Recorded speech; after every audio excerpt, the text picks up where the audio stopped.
Friends, now today's new topic is Ohm's law. It states that if the physical quantities like the temperature, pressure or the dimensions remains constant, then the potential difference across the conductor is always directly proportional to the current flowing through it. Okay, that is the V proportional to I, already you have discussed in class 10th.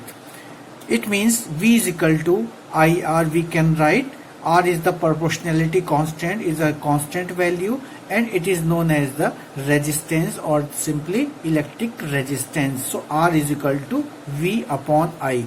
If we draw a graph between the V and I, it is always a constant. That is the straight line. Always it shows the ratio, it shows the relation of the constant between these two physical quantities. Now the circuits of materials which follows the Ohm's law are called the ohmic circuit. Okay, ohmic circuit, and which do not obey the Ohm's law called the non-ohmic circuit. Okay, all the metals are the ohmic circuits, you can say, at low temperature, and the non-ohmic circuits like the diodes. Okay, diodes, semiconductor, bulbs, electric bulbs, etc. Okay, which produces the heat, does not follow Ohm's law, so that's why called the non-ohmic circuit. And non-ohmic circuit will always represented by the non-linear curve like this or like this. Okay, so it is not directly proportional to each other because temperature is a factor which affects all these. Now another very important topic will try the Ohm's law with the help of the drift velocity. So derivation of Ohm's law. Okay, Ohm's law. See, it's a very good topic. We know already the relation of the current with the drift velocity. It is equal to NE VDA. Okay, this is the relation.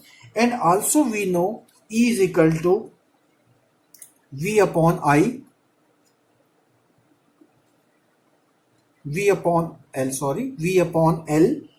that is the potential gradient. And also we know acceleration is equal to the force upon mass, and force, electric force, means the E into E upon M. Okay, we know all these. Now use these relations to drive the Ohm's law.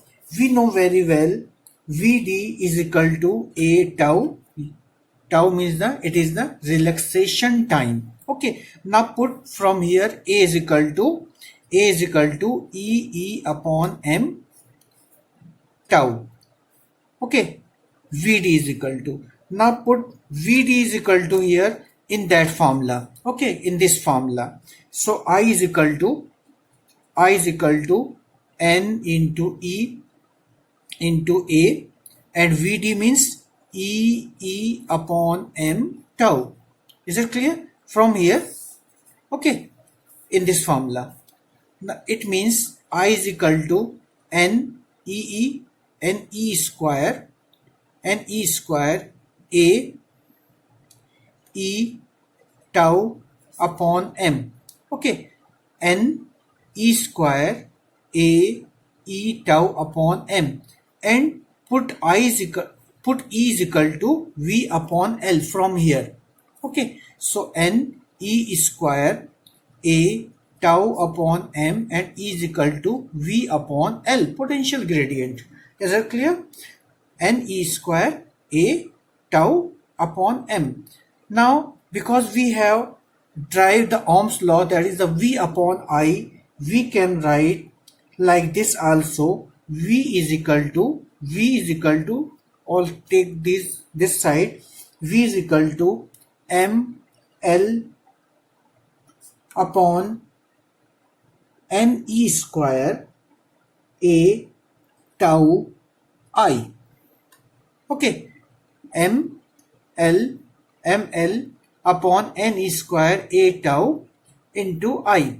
Okay, or simply we can write, and from here we can see it's very clear V directly proportional to I, because at constant temperature mass is constant, length is constant, number of electrons are constant, E is the charge is constant, area of cross section of the conductor remains constant, and the relaxation uh, time is also constant. So everything is constant at constant temperature.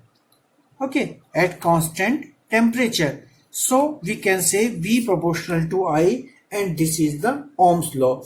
If we compare this with V is equal to IR, so from here we can write, therefore R is equal to ml upon Ne square A tau. So this is the resistance of the circuit.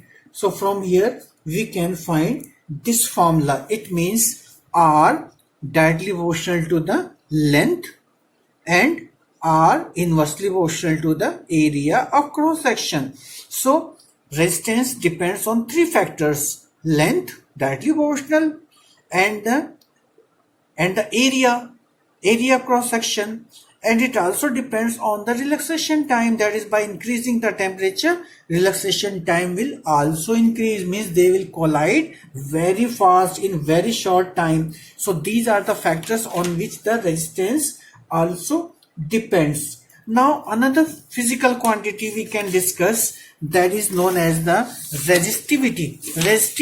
In previous class we have discussed resistivity, which is also known as the specific resistance. Okay, denoted by rho. Okay, so it is defined as the ratio of the electric field intensity and the current density. It is the rho. Okay, it's the definition. And since we know the E is equal to V upon L, and J means it is the I upon A. Is it clear?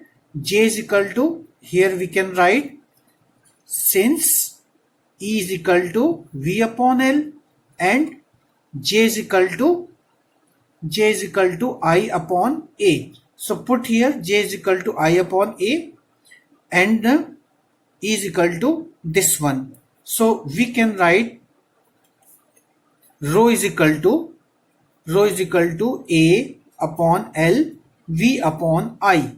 Just see here, A upon L into V upon I, and you know very well V upon I is the resistance. So rho is equal to R A upon L. This is the another formula of the resistivity. Is it clear? Rho is equal to R A by L, and the unit of the rho we can find, its unit is ohm, meter square, meter. So 1 meter is cancelled. So what is the unit? Ohm meter. So this is the SI unit of the rho. So remember this unit, and from here we can find the another formula of the conductivity. So conductivity, see what is the conductivity? It is represented by sigma. Sigma is equal to 1 upon rho. That is the reciprocal of resistivity, is called the conductivity. Okay, so simply we can write resistivity. We know the already formula, since the resistivity is equal to M upon Ne square tau. So it is sigma is equal to, we can write Ne square tau upon M. Okay, so this is the formula of the conductivity and the resistivity. One more thing we can we can discuss here vector form of the Ohm's law. See what is the vector form of Ohm's law.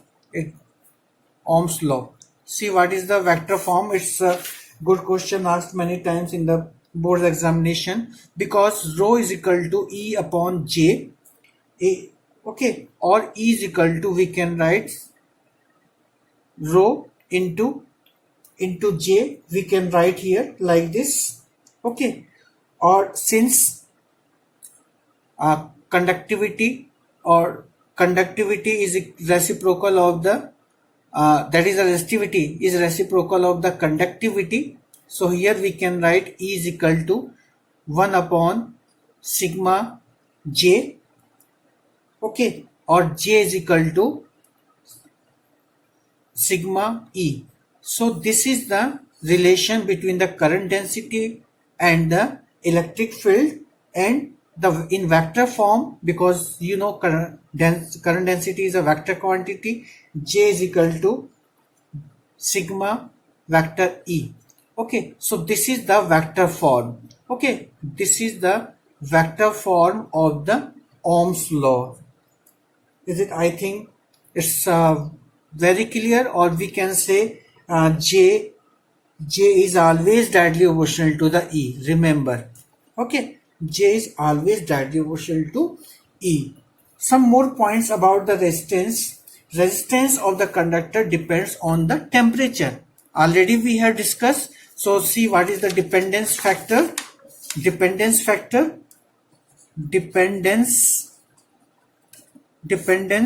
factors we are discussing for the resistors or the resistance. So there is a formula from which you can find the resistivity of the different material, and that formula alpha is equal to rho T minus rho 0 upon rho 0 into T, where T is the temperature, rho is the resistivity at 0 temperature, and the rho T is the resistivity at the T temperature, and alpha is known as the temperature coefficient. Okay, remember, it is the temperature coefficient of resistivity. Okay, so one formula we can use to find the resistivity, and for temperature we can find another formula, RT. Derivation is not in your syllabus. RT is equal to R0 1 plus alpha T minus T0. Okay, where R0 is the resistance, RT is the resistance at T temperature. At T temperature, R0 is the resistance at 0 degrees Celsius. Okay, T degree Celsius, and this is the 0 degree Celsius. Alpha is the temperature coefficient. Here in this case, temperature coefficient of the resistance, you can say here in this case. Okay, so using this formula we can find the resistance at particular temperature, because the resistivity and also the resistance changes by changing the temperature. Now some more points you should know for the conductors. Okay, for conductors resistance always increases by increasing the temperature. Okay, means R increases with T increases. Okay, remember, always R directly proportional to temperature, almost directly proportional. And for the liquid or the gases, or you can say electrolytes. Okay, electrolytes, it is also in the same case, that is the resistance of the electrolytes always increases with the increase in the temperature, but it is in small amount, not not in as in conductor, that is the smaller, not too much. And for the semiconductors,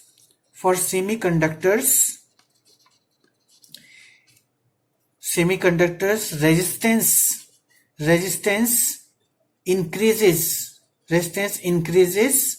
when temperature decreases. Just opposite, or in other words you can say R decreases when temperature increases. Why it happens? Because when the temperature increases, more electrons become free to move inside the conductors, that is the charge carrier. More charge carriers will be available for the conduction of the currents. So that's why it is always decreases when the temperature increases. So this is about the resistance. Today we had discussed about the resistance. In the next video we'll discuss about the carbon resistors and some more points about the resistance. Thank you very much.